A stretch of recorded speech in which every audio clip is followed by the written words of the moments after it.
Houston, I believe we have a problem. What's going on, guys? Welcome back to the channel. So yeah, we're out in the shop tonight.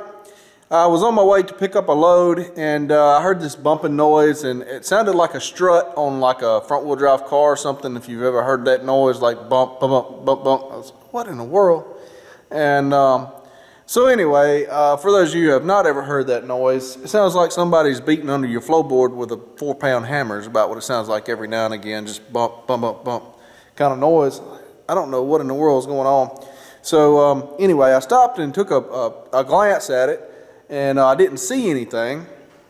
So I continued up there and picked the load up, and I could still hear the noise, and I said, man, I do not like the way that sounds, and it sounded like it was getting worse and or more consistent.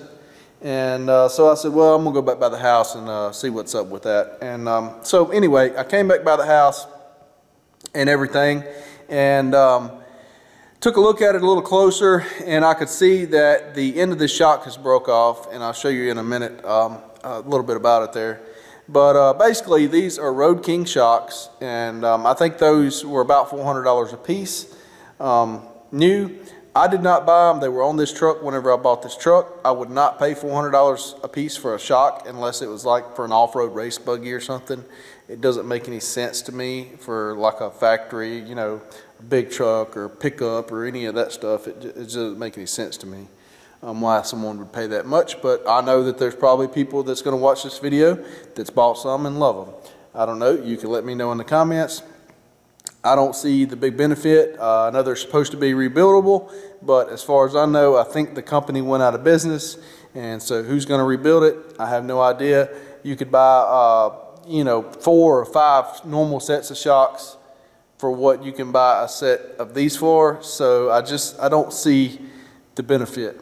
But anyway, with that being said, I'll show you here what I found, and the lighting in here is not great tonight. I have a shop light up here that went out right there. This one was out here a while back. I got it back working, and now that one over there is out. But anyway, so this is what I found here, and the top of it is broke off. You can see where they welded. It looks like a TIG weld, and they didn't get enough weld or enough penetration, looks like to me. And so it broke off. Technically, could have probably welded that back on there, but the shock is now leaking oil, and you can see the top of it right there got beat up pretty good by the frame. And the reason I couldn't see this is because the top of it was still extended, and there's a plastic shield right here, as you can see, that the shock bottom mounts right here and goes up in here, and the top shock mount as well. If you can see the holes down through there behind that bracket, but basically it's over in here. And so the top of the shock was hid up in here when I first stopped and looked at it, and from the outside, you know, everything looked fine and wasn't too noticeable. But whenever I got back to the house, it had tilted forward. It had beat around some more and tilted forward, and I could see the shock angled forward some, and I was like, that doesn't look right.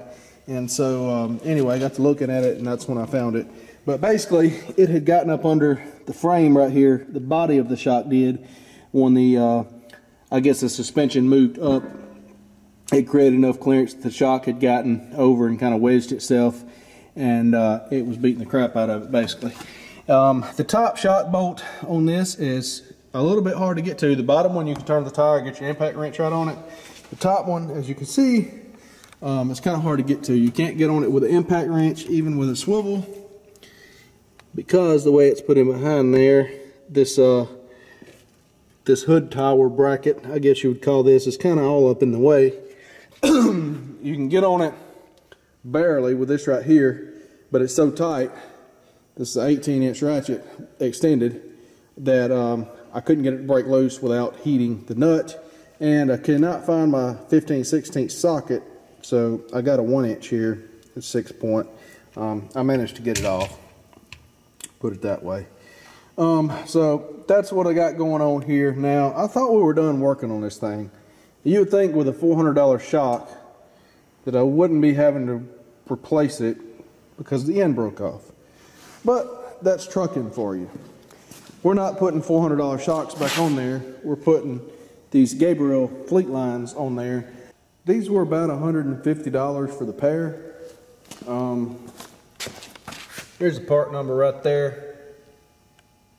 This is for a 06 Volvo. I don't know what your models is the same. This is Volvo VNL 780.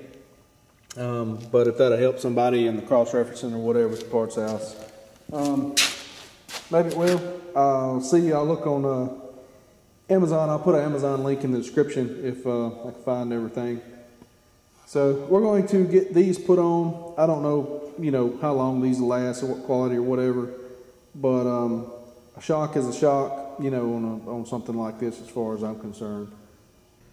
I guess I'm going to try to put the top bolt in first, I suppose. Which way is better?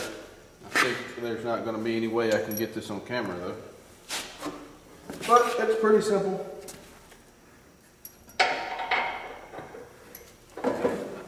Just need about 3 hands. It's the only issue. Do that or take the hood cover off.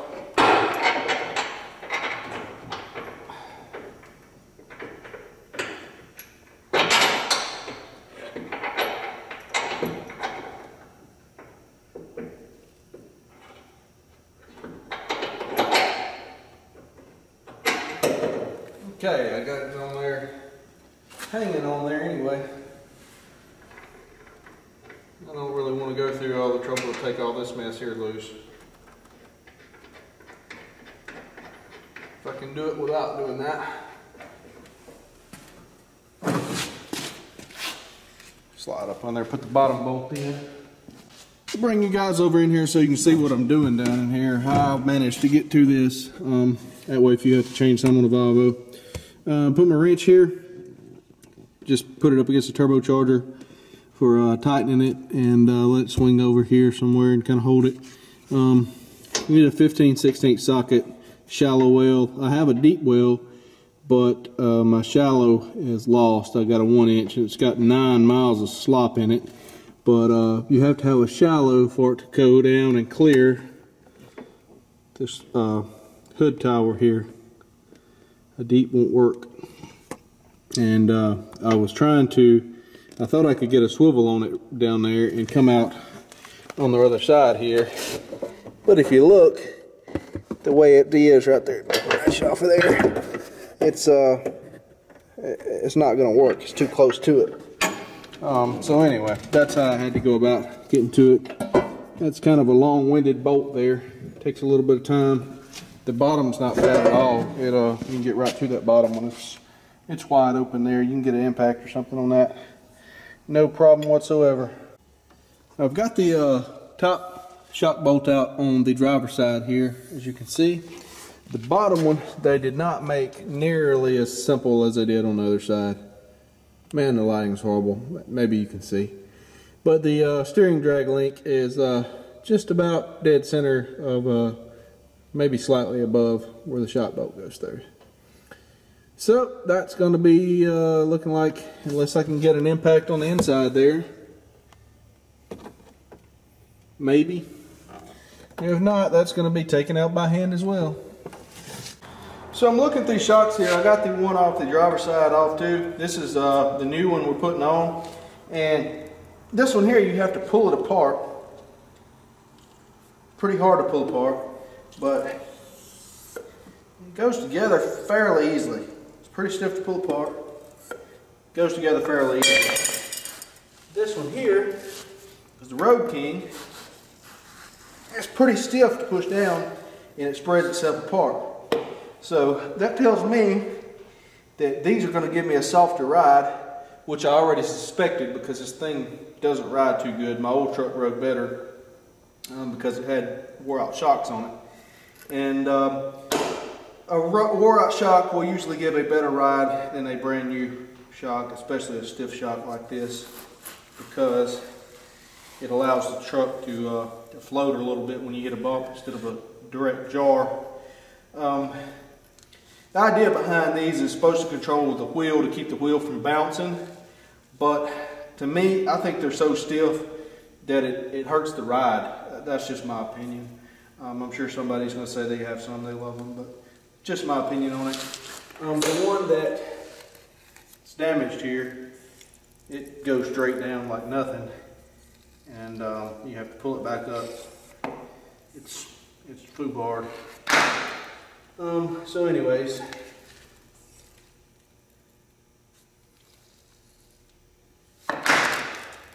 complete junk. That one there is stiff, and then it pushes itself back up. As I say, this one here you have to pull apart, and it goes together pretty easily. So I'm betting money that these are going to give me a better ride. So I see some oil leaking out of this shock here too. So it's most likely that these shocks were well on their way out anyway, but either way, the top of the shock should not break in two like that.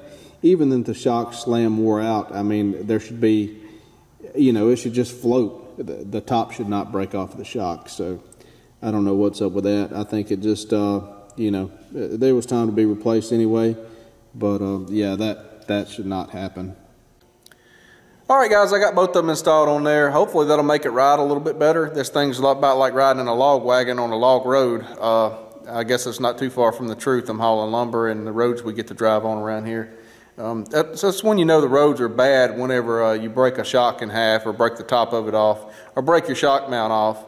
I think that says that they need to fix the road. They love pulling these trucks over and writing tickets and all this stuff, but I don't see where the money goes into fixing the highway. How can you have a highway like that? You're never going to keep anything together on any of this stuff. You're breaking shocks in half. Kind of ridiculous. Potholes, you know, I don't know. I've seen vehicles with bent rims from potholes. It just seems like they don't fix the road to me. Don't know where our tax dollars are going, but it's not to fix the roads apparently. But anyway, enough of my ranting. Thanks for watching. We'll see you guys in the next video.